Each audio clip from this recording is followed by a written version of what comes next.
Welcome to Insights into Insurance with Tom Sorensen of Americana Insurance Group. All information provided is educational in nature and not intended to be acted upon without first consulting the appropriately licensed professional. Welcome on into Insights into Insurance with Americana Insurance. Is Tom Sorensen. And Tom, it's Saturday morning. We're hanging out here in the studio, and you kind of walked in empty-handed. Did, I think. A little empty-handed. By the way, top of the morning to you. Top of the morning. Although I don't know if it's top of the morning at 8:45 on a Saturday morning, but probably for a lot of people it is. So a little rough. Yeah, good morning. Good morning to you, Paul. I don't have a listener email this week. So. Holiday weekend. It is. It is a holiday weekend. By the way, happy 4th of July to you, and thank you to all the veterans that have served. From the deepest part of my heart, thank you so much. Happy 4th to you too, Tom. Yeah. So today we're going to have, I don't know how much fun it'll be, but we'll try to have some fun. But it's going to be a facts and figures and statistics day. Some things that involve insurance. So we can start, and I can we're going to go over some topics of things, a lot of statistics I think some people will find interesting. All right, Tom, where are we going to start today? Well, should we try to start with long-term care? It's a popular thing and often a difficult choice for people to make. A very tough choice. One thing nice about today's world, that people can hold off a little bit longer and get some services at home much more direct and much more often now than before, when they used to have to go into a nursing home before that. But here is some statistics with long-term care. Almost 70% of the people turning age 65, so if you make it to 65, 78% of them will need long-term care services and supports at some point in their life. Okay? So that's a statistic. I got actually sources where these numbers come from to kind of speed up the process. I'm not going to say what it is, but believe you me, I'm just not making these numbers up. It's a government statistic. That is a government statistic. Yes, it is. About 67% of nursing home residents and 70% of assisted living residents are women. Makes sense. Yes, it does. The national median daily rate in 2016 for a private room in a nursing home was $253 a day. It's a lot of money, and it's something that our family goes through too. With my grandmother, my dad's mom, she's in one of those long-term care places, retirement facility, right, if you will. Right. And it's really expensive. You work your life almost so you can not burden your family, people think. Right, exactly. So now, Tom's calculations, and to be honest with you, I've actually had some former teachers that actually say they listen to me on this program, which it was kind of crazy. Why would they listen to me? But anyway, but my math, Albert Lea High School math, says $235 a day, 30 days average a month is $7,590 a month. And that's over $75,000 a year. I would say that would be over $75,000 a year. Matter of fact, that would be probably somewhere almost 90. Yeah, almost 90. Yeah, I was going to say. There we go. And then the average length of a nursing home stay is 835 days. So, of those 835 days, a female average stay in years is 2.6, and a male is 2.3 years. Okay. So if we put all this together at a median daily rate of $253 a day, an average nursing home stay of 835 days is current average, that would cost over $211,000. Which is a lot of money, and that's why a lot of people have to or should be looking at long-term care insurance to protect assets. Okay. Now, some people might say, well, I don't have assets to protect. I understand, and I get that. Okay. So then obviously there's services that they'll end up receiving through government, okay? But then there's a lot of people that do have those assets, and if they want to protect those assets, they get some long-term care insurance. Doesn't mean that you have to have assets to have long-term care insurance, okay? Just means that you might think about, because also, too, when you do have long-term care insurance, you're a little bit more in charge of your care. Is there an average price per billing cycle on the long-term care insurance, or is it one of those policies where you only use it when you need it? Well, there probably is an average price out there. I don't have that statistic sitting in front of me, but it all depends on the age when you buy the insurance, your health situation, and things like that. So is factors into it. So the one thing nice about it nowadays is they didn't have this before. How do I want to say this? I wasn't a strong proponent of long-term care insurance before, when it was just strictly long-term care.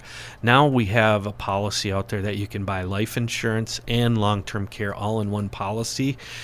So you know that will be used somehow, either by death or by using it for nursing facilities. So is this something that's, we have listeners out there, they've got kids in college, recent graduates, better to start at an earlier age than maybe jumping on board at age 40, 50? Absolutely. Yeah, the earlier it starts, the less money it's going to cost you in the long run. Yes, you might pay for it longer, but it still is going to be way less expensive to do. Yes. Okay, sounds good. Yeah.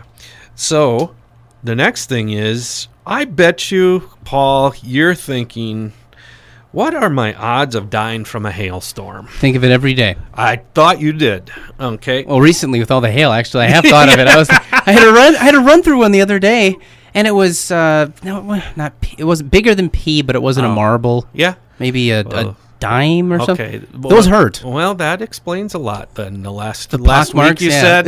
Okay. All right. So the most recent major casualties from hail occurred in India. 246 people died. In Bangladesh, 92 people died, and that all happened in the 1980s. Okay. The last confirmed fatality in the U.S. was a pizza delivery man that was killed by hail in Fort Worth, Texas in 2000. Had to be grapefruit-size hail. Must have been. Or pepperoni size. I don't know. With Pizza Man. Large pizza-sized hail? Probably not funny. I don't know. Nope. It's the XL from Papa John's. There you go. So anyway, but so with that said, I just thought, you know what? I'm going to put together some things from the National Safety Council. What are the odds of you dying from various causes? Okay. To give you an excuse to stay in bed longer tomorrow morning, here are a few of that from that list, okay?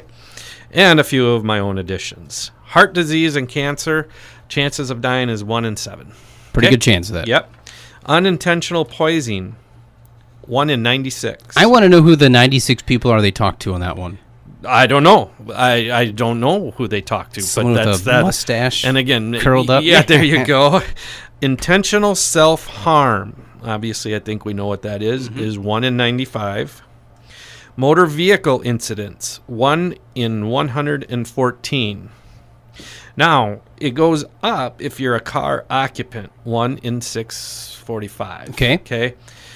Pedestrian, 1 in 647. Is that a pedestrian with a vehicle or just a pedestrian in Just general? pedestrian. Okay. I don't think it says how they die. Okay. If you are a motorcycle rider, 1 in 985.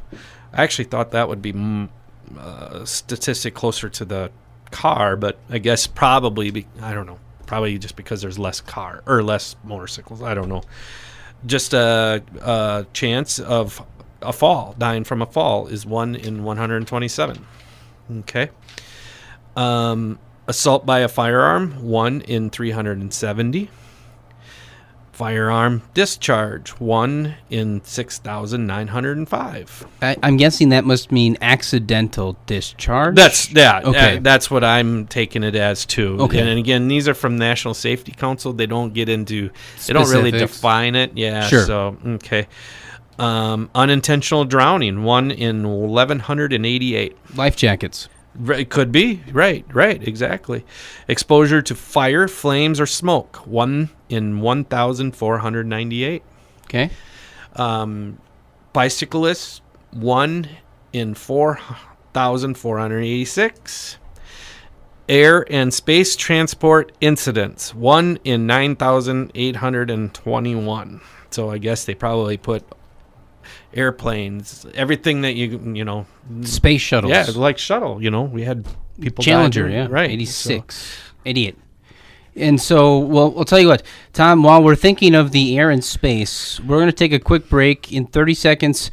I know you've got some more statistics. You brought Uncle John's statistics of random deaths, so we'll get to that, the odds there. And then another one, I got a question for you about cooking in the home, because cooking in the home usually deals with fire, so we'll talk a little bit about that, too. Absolutely, that would be great. All right, we're going to take a quick break. Be back with more here on Insights into Insurance.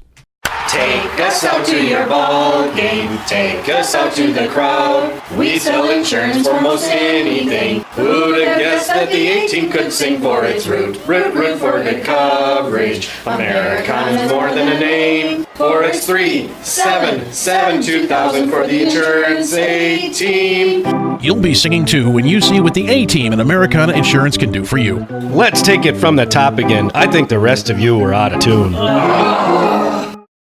Back here on Insights into Insurance with Americana Insurance's Tom Sorensen. Tom, we were going through some statistics a little bit earlier.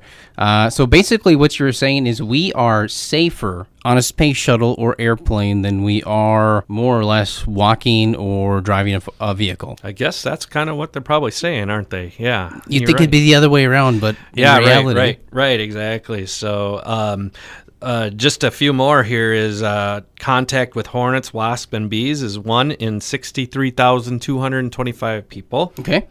Struck by lightning, 1 in 161,856. You actually have a pretty good odd of getting hit. Well, in a way, yep. Yeah, well, I don't think I would want to try to change that. Skydiving accident, 1 in about 150,000, but 1 in 500,000 as a student on a tandem jump.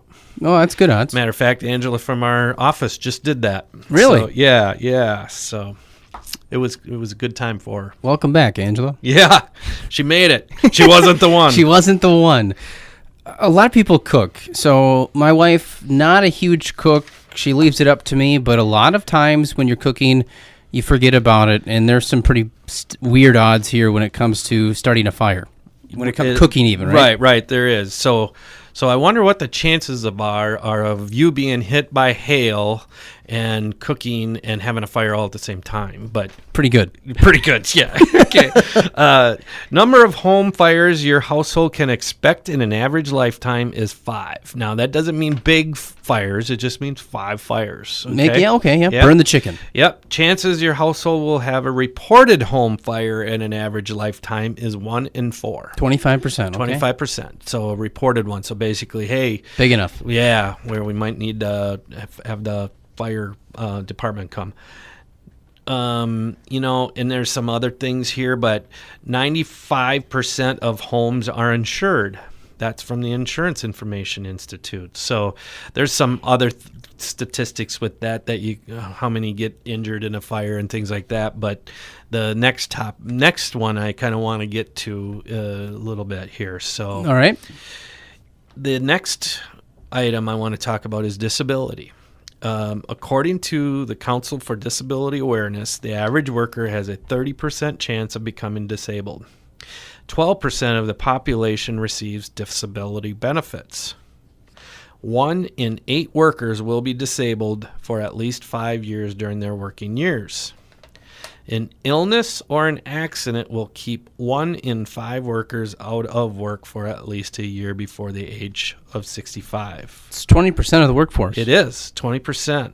71% of American employees live from paycheck to paycheck. Unexpected illnesses and injuries cause 350,000 personal bankruptcies each year. And so, as you can see, disability causes nearly 50% of all the mortgage foreclosures. 2% are caused by death. So, close to 90% of the disability accident and illnesses are not work related. All right. So that's what everybody thinks. Oh, I'll get hurt at work. No, 90% of the time you don't. Okay. 70% of the private sector workforce has no long-term disability insurance. A lot of people do sign up for the short term. Right. So Tom's challenge question today is, we insure all the items we buy, like a home, autos, boats, motorcycles, recreational vehicles, or toys, as I would call them. But why don't we insure what pays for them? So what pays for those items? It's your income. And it's amazing. It just blows my mind on how we are so willing to insure all the other things, but we aren't willing to insure that income. So just kind of food for thought there. All right. Good food for thought. Yeah. Tom, if people want to give you a call, they want to talk about long-term disability, what's a good number? You can call our office at 507-377-2000. And how about we get another listener email for next week? Yes, let's try to get a listener email. So I don't have to give you all these different types of numbers that are blowing people's minds, or at least blowing my mind just trying to read them. Like hail to the head. Like hail to the head, yes. Insights@americanainsurance.com is the email. And then also, too, they can look us up on our website at www.americanainsurance.com. Thanks, Tom. We'll talk to you next week. Hey, look out for those hailstones. Do my best. You've been listening to Insights into Insurance from Americana Insurance Group. All information provided is intended to be educational in nature. Before acting upon any information obtained during the Insights into Insurance radio show broadcast, consult an appropriately licensed professional.